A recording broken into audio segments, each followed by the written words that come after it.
Hey, what's going on, everybody? This is the Cadillac Counselor. Just reaching out to you. I'm at my other office today, so I'm just recording something so that you can get a better understanding of what's on my mind and what's going on in the world. Make sure that you hit the button on the corner so that you can subscribe to all of the things that I'm bringing out to you guys. Second of all, hit my Instagram, Facebook for daily feeds and just information that I'm giving you guys. So, thing that I want to talk to you today about is AANA, self-help groups, and therapy. A lot of people have these things misconstrued of being the same thing, but they are not. I look at treatment and self-help like socks and shoes. It's a philosophy that I came up with because I always think about recovery like climbing a mountain.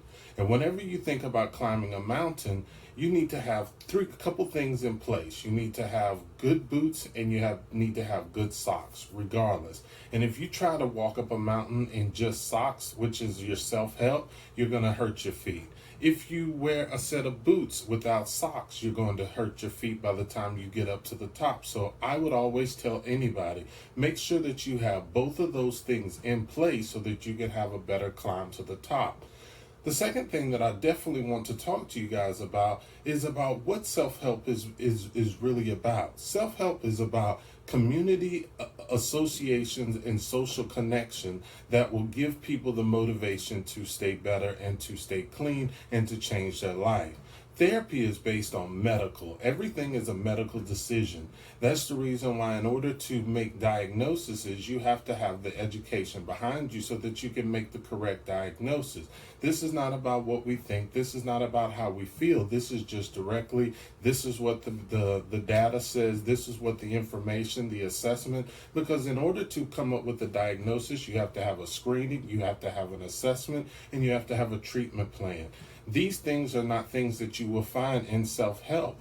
It's just really what someone else is putting on you. There's a big book that has a reference of having understanding.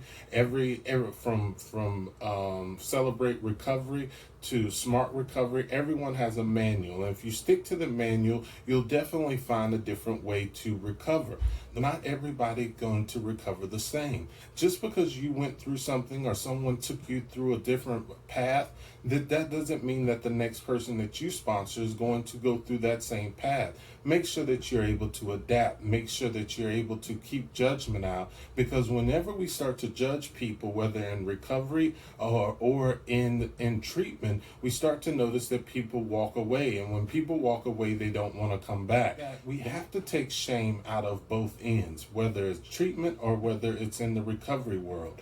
The one thing that I've noticed is that when people relapse, they're ashamed to come back into the rooms. Why is that? Why are they ashamed to come back to treatment? Because most likely the people that represent it is representing it in a way that is guilt-based or shame-based. And as long as you're people-pleasing and you're making people happy, then they're happy with you. And if they don't call you, if they don't reach out to you because they're going through some stuff, if you're the sponsor, that's your job. Reach out to them. Stop getting to the point where you're saying to yourself, if they don't want to deal with me, then that's on them. No, when you sign up to be a sponsor, make sure that you have the time for someone, because that's a major element. Because if you don't have the time to put into someone else's life, let that person get another sponsor. Stop overstretching yourself as sponsors and make sure that you get one or two people that you can make a difference in their life, instead of having so many that you don't have time to give everyone individual time.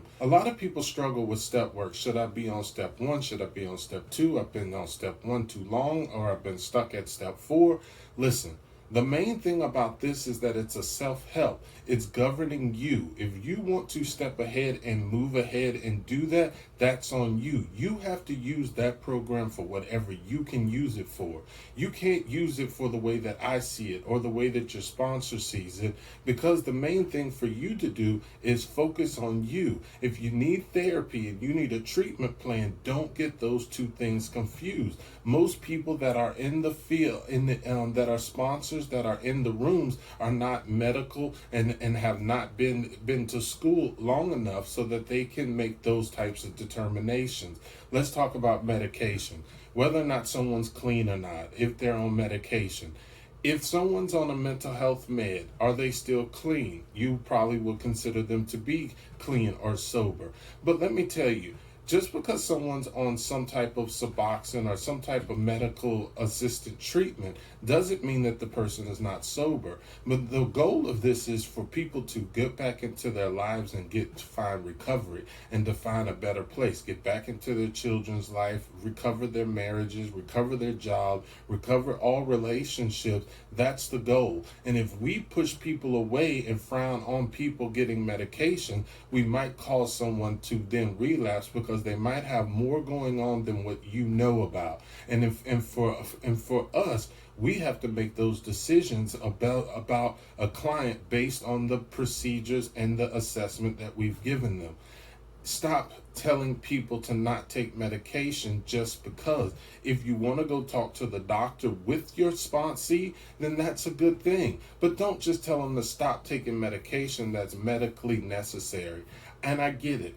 There was an overprescription. There's overprescribing of benzos, overprescribing of a lot of different medication, pain medication, and it made the people in self-help leery about treatment. But listen, it works. It can work if we just work it together. Remember, AA, NA, self-help groups in general are like socks. Treatment is like shoes. If we put them together, it's a comfortable walk. And that's the only thing that I'm trying to teach today.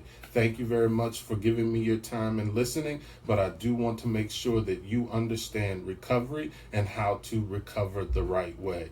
It's the Cadillac Counselor, David Brooks. Take it easy. Bye.